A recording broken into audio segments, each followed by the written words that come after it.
Honorable Président, honorables membres du bureau, honorables sénateurs, depuis mon avènement à la tête du ministère du Plan et de la Coordination de l'aide au développement en juin 2024, j'ai pris l'engagement sous la très haute impulsion du chef de l'État de redynamiser et restructurer le programme de développement local des 145 territoires afin d'en accélérer la mise en œuvre et d'en garantir des résultats concrets sur le terrain. J'ai orienté les équipes du ministère et des agences d'exécution vers une approche plus rigoureuse, coordonnée et axée sur les résultats pour faire de ce programme emblématique de la vision présidentielle une réalité tangible dans la vie des populations rurales. Cette nouvelle dynamique a permis de relancer plusieurs chantiers en souffrance, de réduire les retards accumulés et surtout de renforcer la confiance entre le gouvernement, les communautés locales et les partenaires techniques et financiers.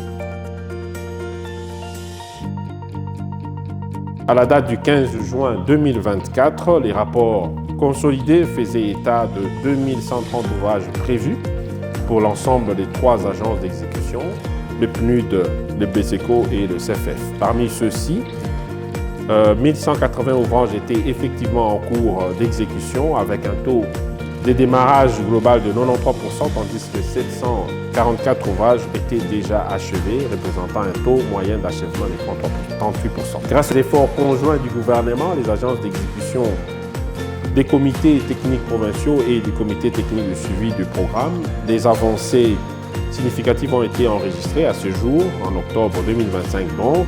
Le programme compte désormais 1011 ouvrages achevés, soit une progression de près de 11% par rapport à juin 2024. Ces réalisations se repartissent comme suit. 601 écoles primaires représentant un taux d'achèvement de 50%, 340 centres de santé correspondant à un taux d'achèvement de 43%, 70 bâtiments administratifs, soit 48% de taux d'achèvement. Ces chiffres traduisent la dynamique d'accélération et la détermination du gouvernement à finaliser le volet 1 de la première composante comprenant les écoles, les centres de santé et les bâtiments administratifs.